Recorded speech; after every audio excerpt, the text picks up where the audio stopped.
Shah news में आपका इस्तकबाल है। ताज़ा तरीन खबरों के लिए देखते रहिए शाह न्यूज।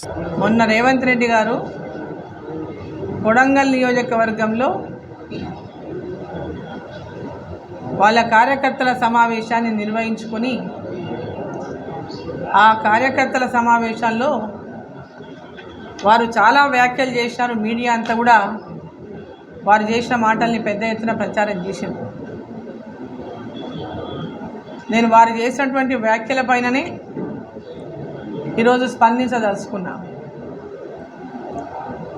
రేవంత్ రెడ్డి గారు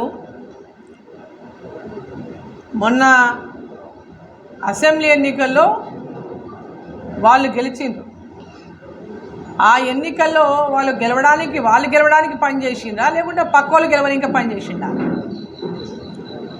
రేవంత్ రెడ్డి గారు తను గెలవడానికి పనిచేసిండా లేకుంటే తన ఆపోజిషన్లో ఉన్న వాళ్ళు గెలవడానికి పనిచేసిండా? డీకే అరుణమ్మ బయలుదేరింది, నేను భారతీయ జనతా పార్టీ ఉపాధ్యక్షురాలని అంటూ బయలుదేరింది. పాలమూరులో కాంగ్రెస్లో ఉన్నంతకాలం మంత్రి పదవులు అనుభవించింది. కాంగ్రెస్ కార్యకర్తలు భుజాన ఎత్తుకొని ఎమ్మెల్యేగా మంత్రిగా చేస్తే వారి గుండెల మీద తన్ని బీజేపీలో చేరిందని చెప్తున్నాడు ఆయన. నేను ఒకటి అడుగుతున్నా, కాంగ్రెస్ పార్టీ మొట్టమొదటి నాకు టికెట్ ఇయ్యలే. ఆ రోజు నేను రాజకీయాల్లో లేనప్పుడు కాంగ్రెస్ పార్టీ నన్ను పిలిచి టికెట్ ఇచ్చింది ఫస్ట్. తర్వాత అనేక పోరాటాలు చేసి జిల్లాలో పాలమూరులో కాంగ్రెస్ పార్టీని ప్రాజెక్టుల యొక్క సాధన కోసం అనేక ఉద్యమాలు చేసి జిల్లాలో కాంగ్రెస్ పార్టీని పటిష్టం చేసింది ఆ రోజు డీకే అరుణమ్మ అనే విషయాన్ని ఒకసారి నేను గెలవనట్టున్నది రేవంత్ రెడ్డి గారికి. ఆ రోజు కాంగ్రెస్ పార్టీ మరి నాకు టికెట్ ఇయ్యలే. నేను ఇండిపెండెంట్గా పోటీ చేసి గెలిచిన తర్వాత నెక్స్ట్ టైం మళ్ళీ ఎలక్షన్లో 2004లో ఇండిపెండెంట్గా గెలిచిన తర్వాత ఆ రోజు 2009లో రాజశేఖర రెడ్డి గారు స్ట్రాంగ్ పోరాటాలు చేసింది, స్ట్రాంగ్గా పార్టీ కోసం పనిచేసిందని పోరాటం ఆ రోజు ఆ రోజు టికెట్ ఇవ్వకుండా టీఆర్ఎస్కి ఇచ్చింది.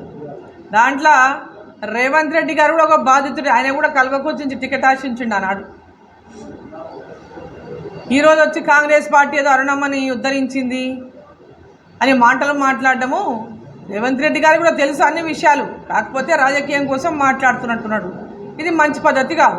మొట్టమొదటగా ఇంకొకటి, ఈరోజు ఆయన చీకట్లో డీకే అరుణ భరత్ సింహారెడ్డి వచ్చిపోతున్నారంట. చీకట్లో ఎందుకు వస్తారు? బరాబర్ పగలు తిరుగుతున్నాం. చీకట్లో రావాల్సిన దొంగలమా ఏమన్నా? మేము ఓట్ల కోసం వచ్చేటోళ్ళము దొంగలమా? రాత్రుల పూట రానికే బరాబర్ పగలు ప్రతి ఒక్కరింటికి వెళ్తాం, ప్రతి ఒక్కరిని అడుగుతాం. అదేమైనా కొడంగల్లో నువ్వు ఎవరు రావద్దని ఏమైనా రాసి పెట్టినావా? ఏమైనా రాకూడదని ఏమైనా గీట గీసినావా? అదేమైనా నీ సామ్రాజ్యమా? ఓటు అడగడానికి ప్రతి ఒక్క నేను క్యాండిడేట్ నేను పోటీ చేస్తున్నా ఎలక్షన్లో. బరాబర్ ప్రతి ఒక్కరి ఏ పార్టీ వాళ్ళైనా ఓటు అడిగేటటువంటి హక్కు నాకున్నది. వేస్తారా ఏరా అనేది అది ఓటర్ విషయం, ఓటర్ నిర్ణయం. కానీ ప్రతి ఒక్క ఓటర్ని అడిగేటటువంటి అర్హత నాకున్నది, అడగాల్సిన బాధ్యత కూడా ఉందనుకుంటా క్యాండిడేట్గా. ఇక రేవంత్ రెడ్డి గారు పాపం ఎంతసేపు ఉన్నా ఆడ సింపతి కోసమే ప్రయత్నం చేస్తున్నారు. నా మీద కుట్ర పన్నుతున్నారు.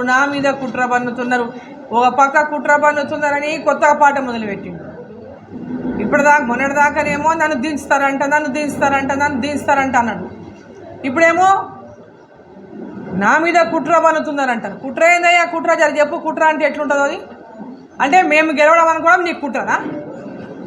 నిలబడిన అభ్యర్థి గెలవాలనుకోవడం కుట్ర ఎట్లయితుందని అడుగుతున్నా నేను. నీ మీద కుట్ర అనేది ఏమున్నది? నీకు ఓట్లు వేసిండు, గెలిపించిండు, ముఖ్యమంత్రి అయినావు. ఇక నీకు కాదు కదా ఈ ఓటు. నువ్వెందుకు మాట్లాడుతున్నావు అంతగానం? ఈ ఓటు నీకు వేసేదే కాదు. ఈ యొక్క కంటెస్ట్లో నువ్వు పోటీ చేస్తలేవు కదా. ఈ రాష్ట్ర ముఖ్యమంత్రిగా ఉన్నావు, మొన్న పోటీ చేసినావు.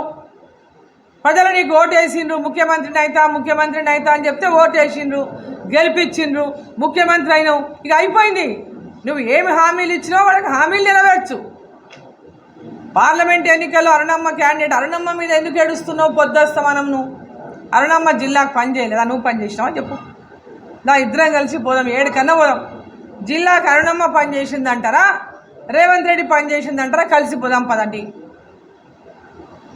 ఏ ప్రాజెక్టుల కోసం నువ్వు పోరాటం చేసినావు, ఏ ప్రాజెక్టులు నువ్వు సాధించుకొచ్చినావు, ఏ అభివృద్ధి కార్యక్రమాలు జిల్లాలో నువ్వు ఉద్యమాలు చేసినావు? ఈరోజు ఏదైనా చెబితేనే నాకు కొంచెం అతకాలే. మీరు గెలవాలనుకోవడము మీ పార్టీ గెలవాలనుకోవడము మీ ప్రయత్నం మీరు చేయండి, తప్పలేదు. నేను గెలవాలనుకుంటున్నా, నా ప్రయత్నం నేను చేస్తా.